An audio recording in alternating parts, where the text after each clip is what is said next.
Tēnā koto katoa and hello everybody. Welcome to the Lentil Intervention Podcast. My name is Ben Adelberg and I'm coming to you from Tamaki Makaurau, Auckland. Tēnei ka mihi ke te mana whenua o Aotearoa. And we acknowledge the local tribal authorities of New Zealand. And g'day, I'm Emma Strutt and I'm currently coming to you from Darrinbal country in Queensland. Before we dive into our conversation today, I'd like to acknowledge the traditional custodians of country throughout Australia and their connections to land, sea and community. Finally, if you enjoy this potty, please subscribe, comment, like or share on our social media and consider buying us a coffee if you'd like to help support our work. Now on with the show. There are a few things we've learned over the years doing this podcast, and one of those being the wonderful Dr. Jen Lavers of Adrift Lab, a past guest herself, works with so many amazing people and has been a fantastic source for podcast guests. And this episode is certainly no exception. That's right. So today we are chatting with Dr. Neal Haddaway, a photojournalist and environmental photographer whose work highlights the damaging impacts of capitalism and unchecked economic growth. Neal actually has a PhD in environmental science and made his switch to photography after a 20-year career in environmental research. Neal has a fascinating background and a number of current projects that we can't wait to talk to him about. So let's jump right in. Neal, thank you so much for joining us today. Thank you. It's great to be here. Neal, as Emma mentioned, a fascinating background. So before we get stuck into the actual conversation, tell us a little bit about yourself, your background, and how you got to have that deep, not only interest but care for environmental sciences. Yeah, I mean, I think I've always had this real sense of obligation to protect the natural world. My parents always remind me of when I was a kid in a swimming pool, plucking out all the insects and wasps and trying to save them. But I've always been interested in that. And that was why I got into environmental science, really, was to have a career in protecting the environment. And also really been motivated and inspired by the wildlife documentaries that I guess our generation grew up with. That really inspired me to want to be in these beautiful places and saving them for future generations. And I guess somewhere along the way, I sort of forgot a little bit about that desire to be really involved in the sort of physical protection of things, and got a bit caught up in the academia. But I think that's something that's always been a driving force for me, is to try and preserve what we have left. You've had quite an illustrious career as an environmental researcher. I mean, you were Senior Research Fellow at Stockholm Environmental Institute. You have an outstanding H index. You provide training courses for Cochrane, like really well established and acknowledged and as an expert in your field. And I know you haven't given absolutely everything away to make that shift into photography and photojournalism. But after 20 years, that's a huge leap, and I'd imagine a little nerve-wracking. So why the change? Why the motivation behind this pivot to photography? Yeah, it was a big change. I was thinking about this before. There are so many reasons and so many nudges that pushed me into that change. I think there are a few that I'd want to mention. One of them was that academic pressure of being in an institute, anyone being in an academic institute that sort of really emphasizes publications and all of those very challenging metrics that we're meant to achieve, like bringing in grants and supporting other colleagues with funding. And it just made me lose sight of why I was doing it a bit, really. In combination with that, I mean, I started my career working in conservation science. My PhD was on conservation of crayfish in the UK. And after that, I moved into desk-based research, so science policy stuff, summarizing literature for use in science policy. And I think taking that sort of overview of all of the primary literature, condensing it in a way that is digestible and can be used, and then seeing it not being used is kind of heartbreaking. And I moved from conservation into environmental science into agriculture and greenhouse gases, and then into climate change. And for me, it was when I was living climate change in my job, and I was living it in my social life.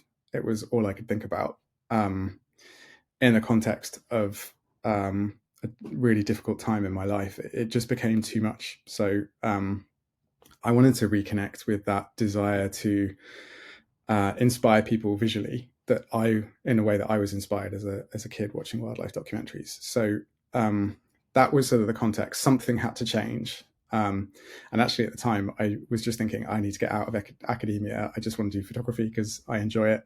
I worked for a really brief time as a wedding photographer and absolutely hated it, but loved the photography side. So I was thinking, I'm just going to do photography and I'll find a master's, because that's how you get good at something, right? You just do a master's in it.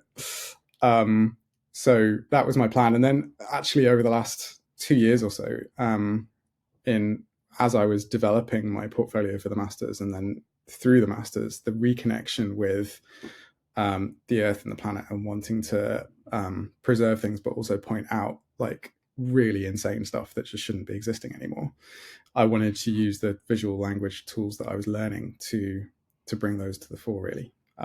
So I've sort of merged back into that environmental academia world, and I'm actually just about to start a job which blends the two. I'm doing a research job at university looking at the use of photography in introducing agricultural research in the media. So I guess I'm a bit like an addict. I can't get away from it. Now, you're certainly not the first person we've spoken to. In fact, our very last guest, Max Romy, is a filmmaker, artist, but you're not the first person that uses some form of art, whether it be photography, sketching, filmmaking, etc., to communicate science. And the common thread has always been the importance of having a different medium to use to communicate science. You're in a little bit of a unique space because you're not just an artist of some form, and your medium is photography, but you are a scientist. So you've just mentioned the ability to merge the two. How important is that in terms of reaching a broader audience and engaging the audience in a different way by using photography? That's a really good point. It is really important to me, because I worked with some really amazing researchers at the Stockholm Environment Institute who introduced me to the concept of storytelling and what that really means. I was really lucky enough to work with groups working with Indigenous issues in northern Sweden in a project which opened my eyes to the power of storytelling as well. But this is a concept that as a scientist, I remember getting peer review back on a paper that I was editing a special series, and this one paper was talking about storytelling, and the editor was like, I don't really like that word. Doesn't it mean anecdote? And you think like scientists just sort of, sometimes some scientists are a little bit allergic to that concept of storytelling. And for me, that experience really opened my eyes to what one of my colleagues introduced to me, Aristotle's 3 modes of persuasion, to get really nerdy with you. There's logos, which is logic. There's ethos, which is ethics and authority. And there is pathos, which is emotion. And good stories have all 3. And I think in science, we have got a little bit lost in amongst the weeds of logos. We think that the authority that's been given to us through our education and through the position of science as an independent force is enough to then combine with logic. All people need is information. It's the information deficit model, right? All people need is good information, and then they'll make the right choices. And branches of science do well in admitting that that's not quite the case. But pathos, this emotion, the emotional connection to your reader, to your listener, to your audience, has sort of been lost deliberately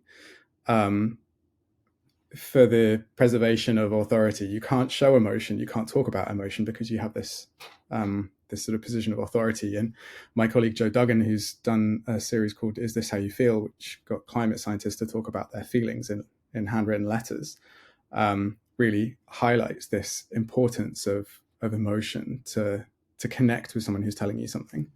But yeah, good storytelling has to have all of those three cornerstones. And you see the far right, you see extremists using pathos really well and sort of having false logic. But science, I think, has been really slow to embrace that, and it's been slow to realize the importance of connecting with the public.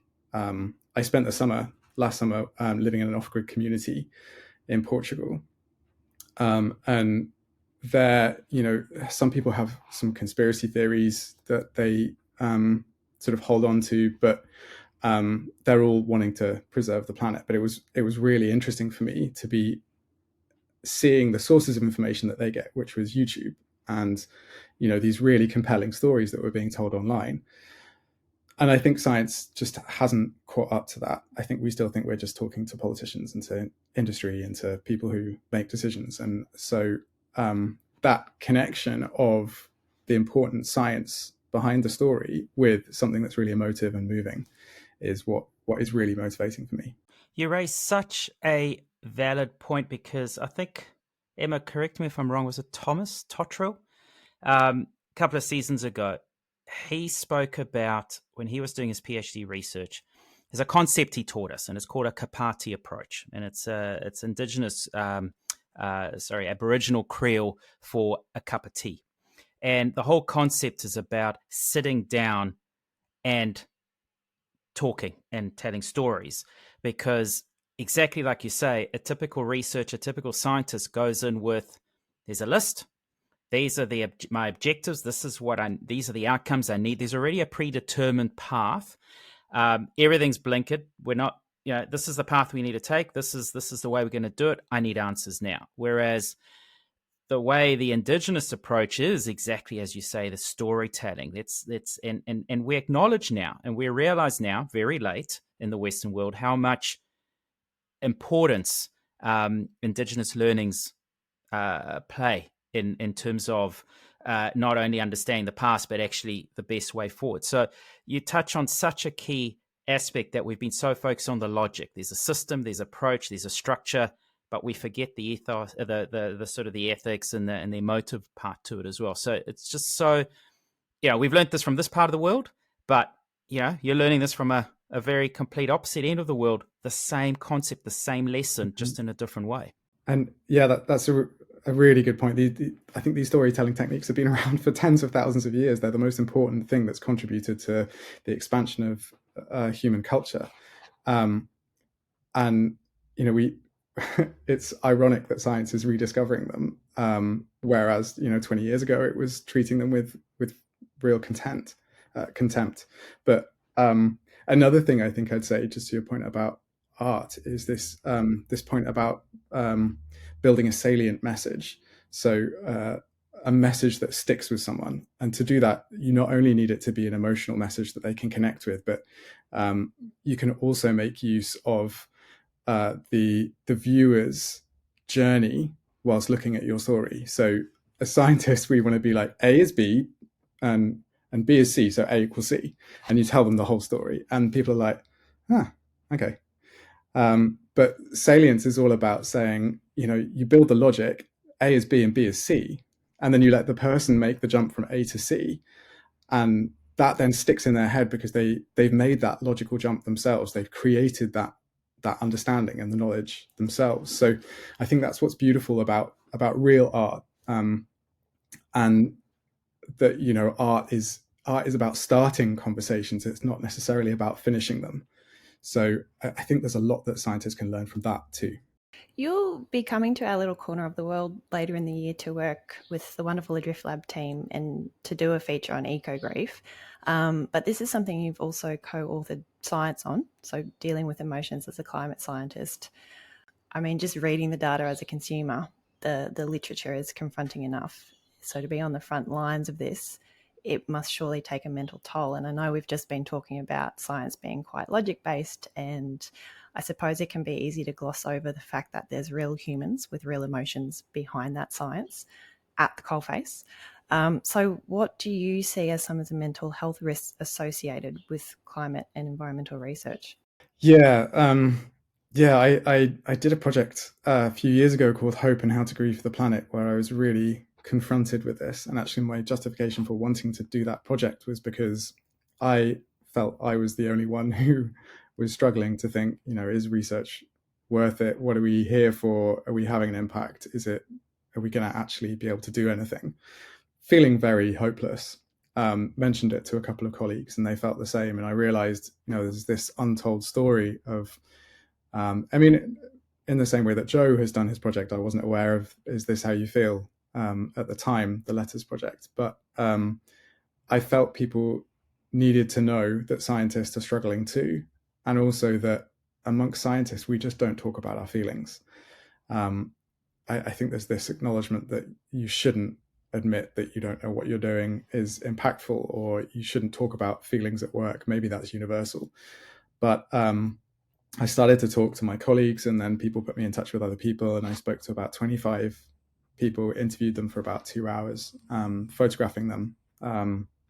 They brought 3 emotions that they felt about the state of the planet. And we discussed each one in turn, and then they helped to pick one portrait for each of those words. And it was very, very hard. We had lots of very difficult discussions. I cried a lot. One time we had to pause and just sit on the sofa for an hour while we sobbed. But everybody used the word catharsis, unprompted. And so I think it highlights that, people who are working in environmental topics and climate science, we're faced with not only seeing this stuff, we know in minute detail what's coming, but also we've built these walls to separate ourselves from our own emotions often. And so that tidal wave of emotions has nowhere to go. One of the people I spoke to said she would spend hours standing in the supermarket trying to make decisions between plastics, local, the carbon footprint, the social footprint of the food that she was buying, and would then buy the wrong thing, go home and cry. And that was just, people wouldn't go shopping with her. So, these emotions are seeping out of our work and into our daily life. They're already in everyone's daily lives, really. But that pain of knowing what's coming is quite unique to people in this situation, not just academics, but people who work in the environmental field or who really familiarize themselves with the research. So a couple of people talked to me about burnout, of being close to not being able to cope. I've been through that myself on a very related topic. So I think we do face a building crisis in terms of the mental health impacts of observing what we're observing. I think in a way at the moment it's that environmental research is at the front lines of that. But I think that is going to spill into the general public as we become more aware and see with our own eyes. We get that solastalgia. We get the observing changes in our own backyards. I think it will spread out. So if researchers can act as sentinels and we can build solutions to help them deal with that whilst not losing efficacy in what they're doing, if that's what they want to do in their daily lives and their research lives, then I think that can be a positive thing that comes out of it. But yeah, I think we're heading for a bit of a problem. With most professions, you can be a doctor, you can be it doesn't matter what you are. You leave your place of work and you can do something that's completely incongruent to what you normally do, and that's your release, right? It's you're not faced with it.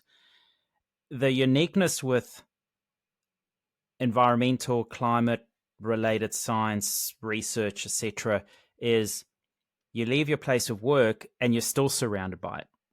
You're surrounded by it's constantly around you. In that example of going shopping and trying to make this constant decision, because do you think there's also that element of pressure of, with that profession, you will be judged if you're also not practicing what you preach. You're telling people to change their habits. We've had this conversation with other guests about being an imperfect environmentalist. It's this pressure of being perfect. And if you can't, it's just too hard. But you're going to be judged because, hey, you're writing papers and you're telling all of us to change, but I saw you do this or I saw you do that. You're a hypocrite. Now, why should I listen to you? Do you think there's also that extra layer of you're constantly being watched? Yeah, 100%. And if you look at the words that people brought to the Hope Project, guilty is one of the most common. It's really tough. I mean, you mentioned I'm traveling from North Wales to Australia in April, and that's a decision that I was invited by Jen and Alex to go and photograph them and their emotional struggle with microplastics or plastics and the impacts on seabirds at Lord Howe Island. And I've really struggled with that decision of whether to fly. It's 3 tons of carbon. Surely there's got to be a better photographer in the region who could do it. I try really hard to minimize my carbon. I'm a vegan. I don't travel otherwise. I don't have kids, although not by choice. But I do try, and then to do something that's so wholly blowing my carbon out of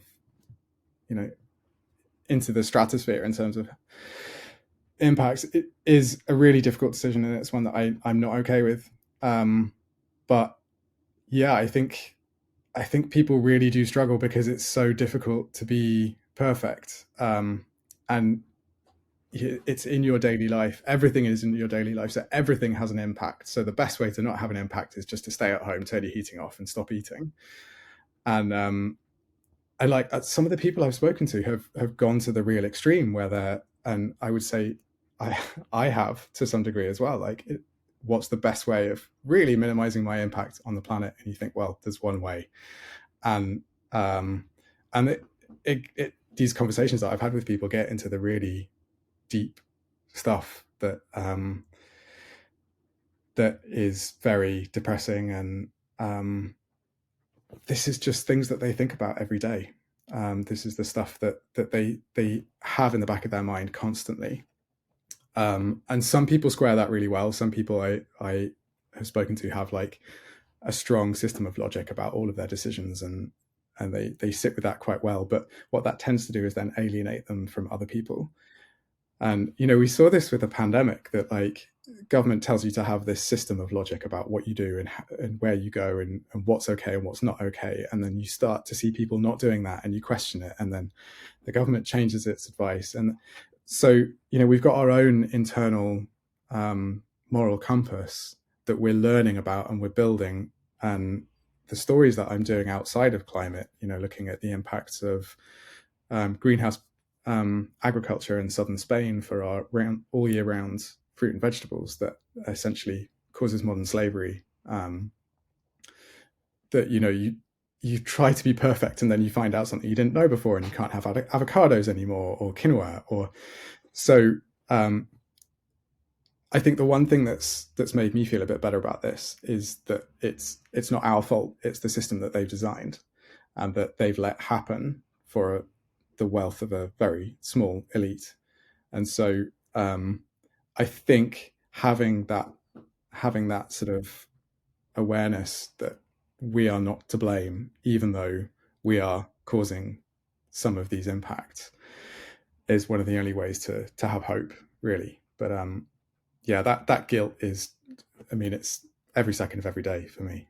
So how do climate scientists best deal with the emotional distress that comes hand in hand with their work then? Are there any particularly effective treatment models of care or therapy, or is this truly just an under-researched area and you just got to struggle through at the moment? I think, one of the good things that is around is that there are systems that are pretty similar, like people working in humanitarian aid, particularly what we're seeing in the Middle East at the moment. People who are observing those firsthand have had systems of support built up around them, and they probably have built their own ways of dealing with it. So there are resources on hand that we can tap into, that we can learn from. Although, as you say, it's a bit of a unique case. The most important thing is just to talk about it, just to break this taboo of not talking about our emotions. And so talking about it with colleagues, often it is colleagues because friends might not understand, friends and family who don't know what we know.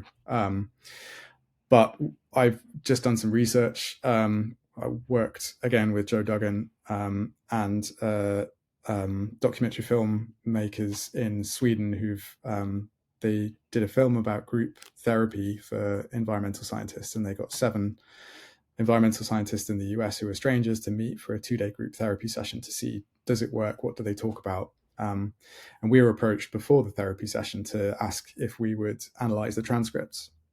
So we did a grounded theory light analysis of these transcripts, just trying to pull out what were the themes that people talk about. Did they find that it was a safe space? Was it effective? Yeah, and on the whole, there were some really interesting things that were discussed, particularly about academic pressures and their intersectionality with other issues like race and gender, and how that then intersected with the knowledge of climate change and how they support their students who they're teaching about climate change.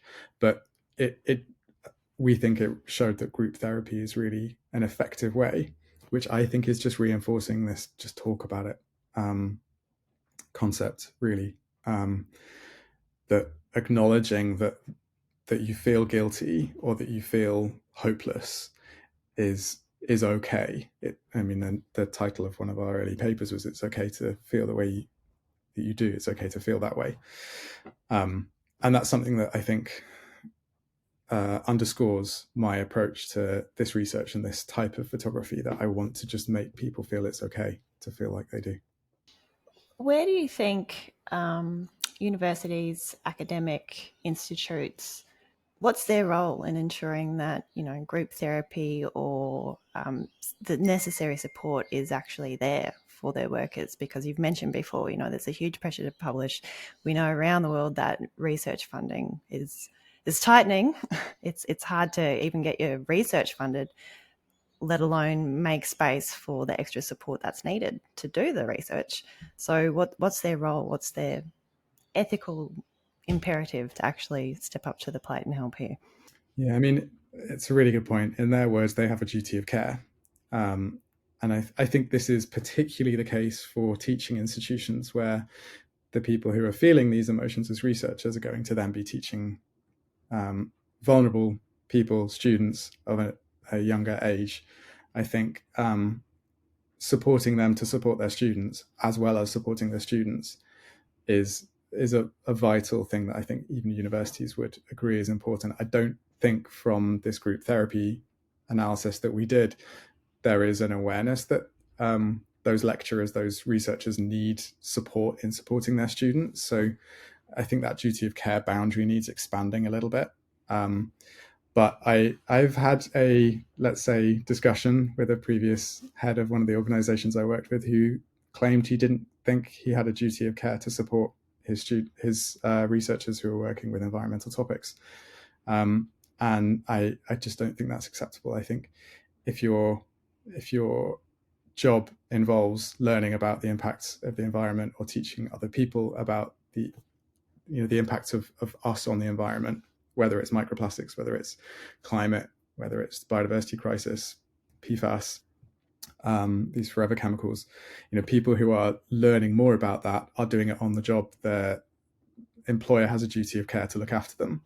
So, it's in everybody's interest if they're given the support that they need to carry on doing what they're doing and not just burn out and get replaced. So I think that very much depends on the institutional culture. And if you have an institution that does care about maintaining people's mental health, then hopefully that will happen. If the resources aren't there, then they should be. But I think if you have an institution that views human resources as human resources, then I think that can be a challenge. And then the other thing I would say is that the unions, when they're there, have this power to hold organizations to account. And I think if unions can pivot to, which many of them are, to being aware of that impact of environmental knowledge on people's well-being, particularly with teaching that stuff to young people, then I think unions stand a good chance of being that pivot point to put pressure on organizations to do that well. So we're talking about a duty of care within tertiary institutions. What about the rest? What about the rest of us? What about the rest of the population? More specifically, has eco-grief amongst Indigenous communities been explored?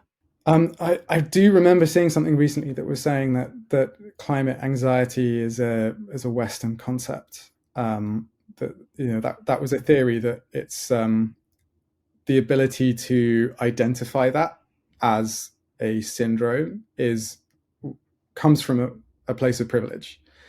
I don't really know how I feel about that. I think there are so many other things that people have to deal with when they are not privileged. That I was reading a book called Solastalgia that's edited by Paul Brogard, I think it is Paul Bogard. It's a series of 34 essays that are written about the concept of solastalgia, this feeling of homesickness in your own home. And one of them, I forget who it was by a First Nations North American researcher who, paraphrasing probably very poorly, was basically saying that they have been facing their own end of days for thousands of years at the hand of colonizers. And so that this feeling of impending climate doom is a different feeling to them. And so I think it's really important, as always with everything, to acknowledge the diversity of differences in how people experience the impacts of the environment, that just because they've been feeling it for hundreds or thousands of years doesn't mean it's any less acute, but it might mean that it needs processing in a different way. It might mean that they have incredible insights to be telling us. It might be that we don't have the right to those insights if they're we can't force people to tell us what helps them get by if we've been responsible for their colonization. So I think there are, I'm the last person to have any expertise on Indigenous rights, but I think it is a different lens. The one thing I think I would say is there is a tendency in the West to pathologize climate anxiety and eco grief, so to view it as a disease and to try to treat it. And I think what needs to be done in these situations is stop oil expansion, to stop carbon emissions, and to stop wars, to stop funding things that kill our planet and kill our people. Great, let's make people feel better if they're struggling, but let's find the root cause and solve them. And in most cases, that is providing equity, that is removing barriers to underrepresented and minority groups, and it is trying to give the same opportunities to everybody and to remove the ultra wealthy. So I think, it for me, it's all about those fundamental issues, and everything else will follow. But that's not to say that they don't need immediate attention. Do you think we'll be able to manage that under the economic system that we currently adhere to? No. no, because I could talk for hours about my opinions about our current economic and political and social system, but it's designed to make a very small group of people very, very wealthy, irrespective of the cost. You just have to see that my government, the UK government, is currently bombing the poorest nation on earth for carrying out a peaceful blockade to try and stop a genocide. So we'd rather preserve our Amazon deliveries than stop tens of thousands of children being murdered. And so I think so much of what we're seeing is the result of a system that's been designed to make people really wealthy. And what we're seeing is that system has worked really well. It's squeezed all the wealth out to a few very, very rich white men. And this is what happens when the world starts to wake up and realize that is the source of virtually all of our problems. So no, I don't think we can solve the world's crises at all in our current economic system. I think they are the cause of everything. I have heard you, which I was pleasantly surprised. Not surprised, sorry. I was happy to hear, because it's a growing concept that still not enough people are on board in terms of understanding what it's all about, but degrowth, the degrowth movement, the degrowth concept, and so on. And that's really what you're alluding to now, is because degrowth, amongst a whole lot of other things, also addresses equity. But it certainly helps. Does it bring hope? It brings a better chance to minimize the damage that we're currently trajecting ourselves through. Yeah, I think, it really does bring hope. It's one of the only things that brings me personally hope, because I am continually reminded that the things that I see, the conditions that I saw people living in the informal settlements in Almeria in southern Spain, who were producing the tomatoes and cucumbers and peppers at, like a tenth of the price that they are then sold in supermarkets, and all of that profit is going to supermarkets. That system is so entirely broken that there's a really brief story I want to tell. Actually, it's called The Salmon and the Tomato, and this story starts in Scotland, where salmon are farmed, and to produce those salmon, we need to fish for what's called fish meal. That fish meal is caught off the coast of West Africa in massive trawlers, which the EU has agreed can happen. It's the hegemony of the EU over developing states in Africa, the control of those states. EU trawlers are able to fish in those seas. They overfish. There's nothing left. We get our salmon. Great. What that does is the people in West Africa, Senegal is a particular example, can no longer fish. So they have no income. They have no way to feed themselves. The men from those families most often then are forced to travel. They travel to Europe, which is a source of finance they can then send home to support their families. They get to Europe. Some of them go to Spain because the Spanish authorities are a little bit more lax, because a lot of their economic systems depend on informal, undocumented labor. Some of them end up working in the tourist industry, waiting in restaurants, serving fish illegally fished in their waters to tourists. But some of them end up working in the greenhouse agriculture in southern Spain. This is all the result of, it's in academic papers that I can put links to. But some of these people end up working in greenhouses, essentially under slave labor, because they can't go home. Their home governments won't support them being repatriated without financial support. They have no long-term stability in their job. They're not given a contract. They work at well below minimum wage. They live in informal settlements without running water, without sanitation. And they are supporting the production of primarily tomatoes. In Almeria, there's 3.5 million tons of fruit and vegetables that are produced year round because of these plastic greenhouses that are covered in so much cling film that every couple of years it breaks down. It has to be replaced. Every year there's 33,000 tons of plastic that then has to be destroyed. Most of it ends up in the sea. They're extracting too much water from the ground because there isn't enough rain.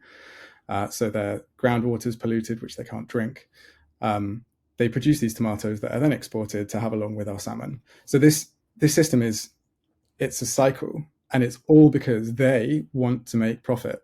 It's all because, the system is designed to squeeze profit up to the top. And so I think it's really going back to a point about guilt. You can't exit that system. You're in the system. You can't not feel guilty because there's nothing else you can do. That's the only things that are available for us to buy. You can avoid buying salmon, but you buy tomatoes. So it's a wicked system. For our listeners, Neal's kind of insight into Almeria and the production of food there. This is something you have documented yourself. We'll put a link in the show notes as well. So it's not just a story. It's well documented, and it's actually, I don't know, there's a whole lot of emotive words I can now start bringing out in terms of how I felt when I saw that, amongst a lot of the other projects. And one of the ones I do want to touch on, because it does touch on a few other conversations that we've had with other guests, and that's it's titled Coal Scars. And it's your sort of documentation of the coal mining, but it's open mining in Germany. the first image I saw at the top of the page already, wow, this is not. It's almost like our dairy industry here, cattle industry, mining in Australia. It's what you don't see. It's out of sight, out of mind. But those images tell a very telling story. Tell us a little bit about that. I know we're digressing a little bit, but it sort of links in with a lot of conversations we've had. It does. It does, yeah. I spent, this is an indication of how I spend my holidays. I spent my holidays this summer partly flying my drone around the lignite mines in North Rhine-Westphalia in Western Germany around Cologne. And these mines are tens of miles wide and about 500 meters deep in some places. So I'm mixing my imperial and metric measures there, sorry. But these mines are the biggest thing that you'll ever see. They are enormous, enormous scars. You can see them from space. The lignite is a very dirty, wet version of coal. It's fossilized peat, so it's quite close to the surface. You don't need to dig a mine underground. You can just open the ground up, scrape it up. It's kind of mixed up with the soil. It burns really dirty because it's very wet. It's also very heavy, so you can't really transport it. It's very inefficient. So around these mines are just dozens of coal-fired power stations generating energy. It has a history of about 150 years, so that region has a long history of that kind of mining. And it's the coal is in horizontal layers under different layers of earth. So you get these layers of different colors of earth, yellows and browns, and then the blacks of the coal and gray of bits of coal mixed in with the dirt. So you get these what are really beautiful patterns in the dirt that they move out of the way. It's called overburden, that dirt that they don't want. And so it's sort of piled up in these quite beautiful, very abstract patterns. Seen from above, they're quite pretty, something you'd never see. But the scale of these enormous holes in the earth, where you can just see like half a dozen coal mines spewing out steam from their cooling towers with these massive holes, and the irony of, as these mines expand, they eat up farms, they eat up villages that will never come back. They just get translocated. Roads. So looking around from my drone, you can see motorways that just end. They're not there anymore.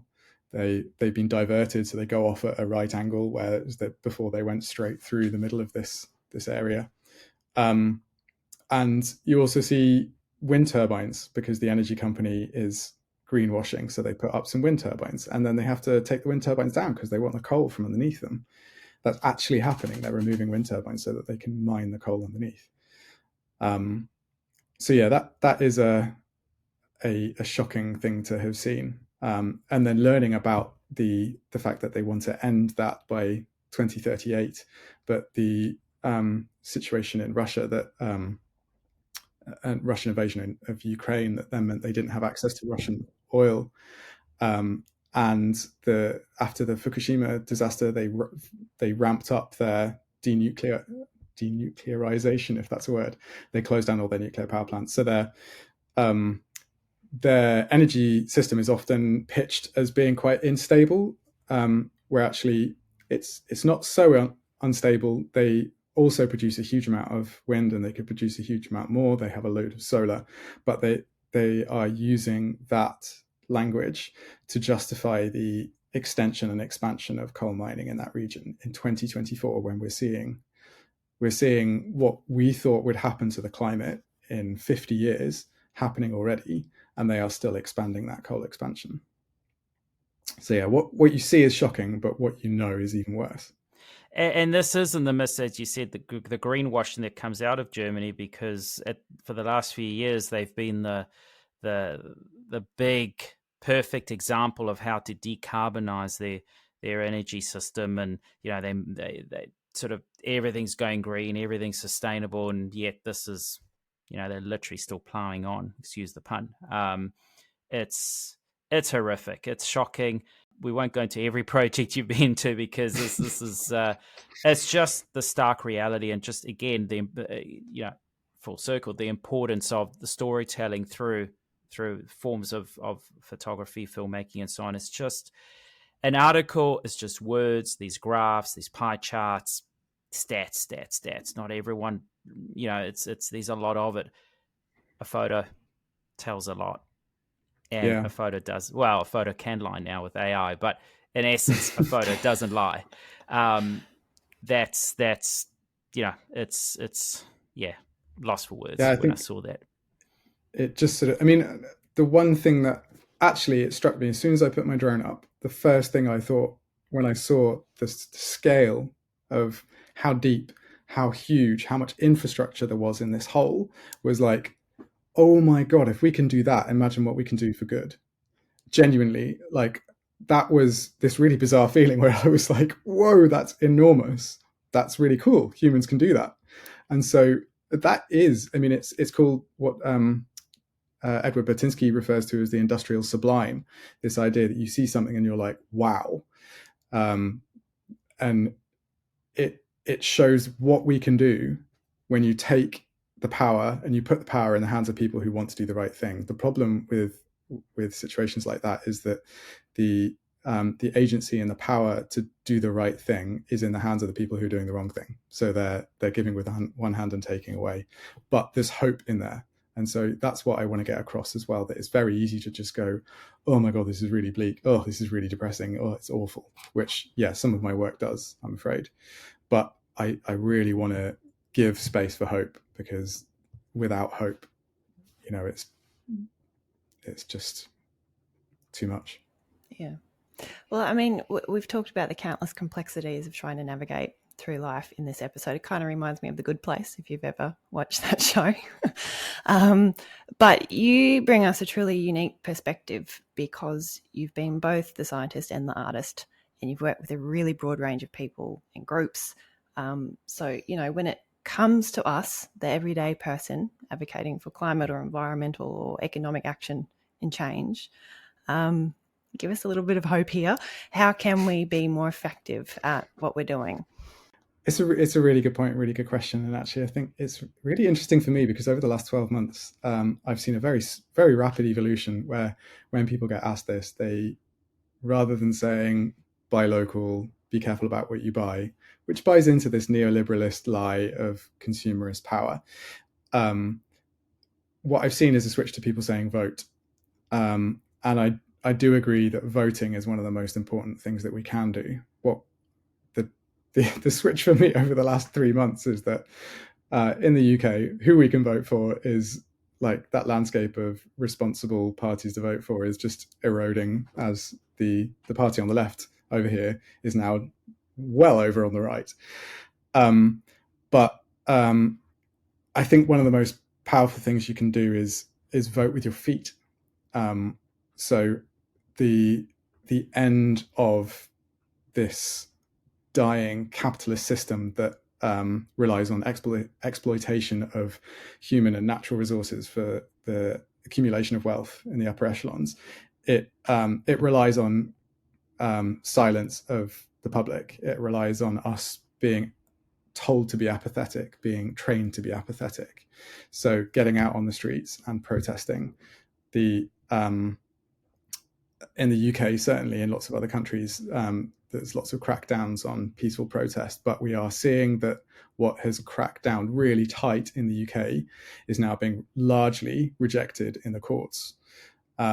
So I think we're seeing some pushback to that expansion of the police state in the UK and the judicial system. So I think I'd feel a little bit more comfortable telling people to do more peaceful protests now than I would have been about 6 months ago, when the risk from a policing perspective was higher. But I think just refusing to believe the narrative that has been sold to us about capitalism, just learning, what does degrowth mean? We've mentioned it. Like, I need to learn a lot more, buy a book about it, read about it, search Wikipedia, find out what capitalism means, find out what neoliberalism means, read Marx. These kind of things where, like, just being aware of a bit more, bringing that to a discussion with your friends and your family, starting a row at Christmas, those kind of things are what make you feel the worst often, because you're expanding your knowledge into something that is depressing and sad. But knowledge is power.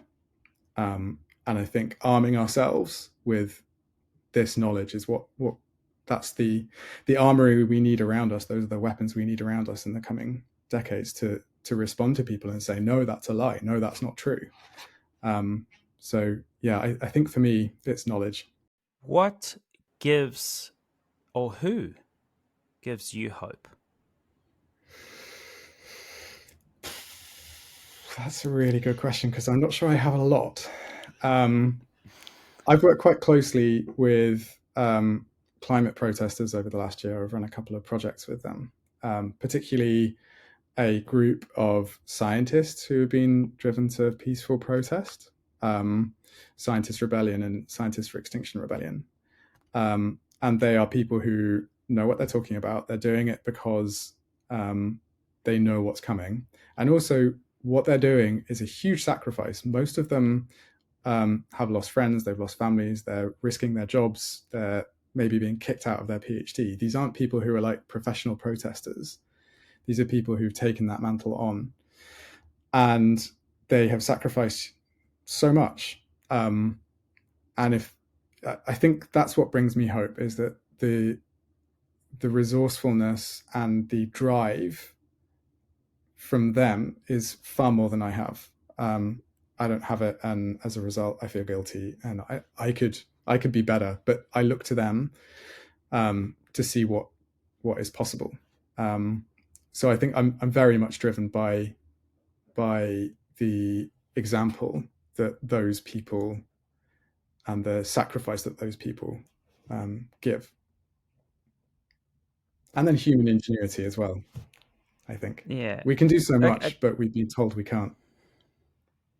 A common question we have for a lot of our science communicators that we have on the show is the tongue-in-cheek question of, well, your job is to communicate science and you're supposedly good at it, but why does no one listen? And, it's kind of tongue-in-cheek, but there's an element of truth to that, because there are so many brilliant people out there. They've dedicated their lives to researching, to learning, to coming up with information that needs to be listened to. And yet, you talk about your political system. We've just voted. Emma's just voted. Look at our governments. We've gone backwards. It's we're not listening. And it's frustrating, because if not the scientists and the academics, then who else are we going to listen to? Yeah, that's a really good point. And there's the refrain that came out of the pandemic, where like, we've had enough of experts. Someone in the UK government said that, which just haunts me. I think it's all related to, I'm going to sound a little bit like a conspiracy theorist now, but I think it's all related to information overload. It's a designed system of oppression. So in the early 20th century, or maybe mid 20th century, with the development of media, particularly late 20th century development of social media, there was this ability to have so much more information at our fingertips. And that was only marketed as a good thing and was never really questioned as a potentially bad thing. And it's been jumped on by systems of oppression to pacify us by giving us too much. So you fall into apathy. And I think this is, again, a point where science has not responded well enough, because we didn't see it coming. We didn't, we were in the information deficit model. All people need is more information and they'll make better choices. And now that's very much not the case. There's too much information. We don't know what to trust. We don't know where to go. So I think to some degree, it's about the quality of information, where you put it, how you get it out there, and there are ways of making that better. But I think the first step is just being aware that making something and putting it out there isn't necessarily going to make a change, because someone can listen and it can go straight out their ear. The message has to be emotive. It has to be salient. And I think there's a lot we can learn from the far right, actually, in the way that they tell messages, particularly places like the USA.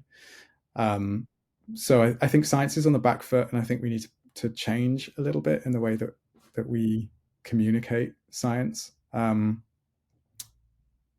But yeah, I think it's also going to be really difficult to demonstrate that someone has listened, because there are so many other things that are going on now: cost of living crisis, destabilized governments, risk of people losing things, that these choices, making choice about where you buy your salmon from, is it farmed or is it wild caught, or do you not have fish, those choices are dropping down the priority scale. So just being aware of that shift in the environment of science, information, and particularly how science is viewed after the pandemic, I think it's just something that we need to be aware of.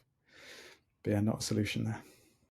Dr. Neal Haddaway, thank you so much for coming onto the show, but for all the amazing work that you do. The way that you do it, the way that you combine storytelling with science is unique. I think there's a huge opportunity there to really make people listen and create that awareness that you talk about.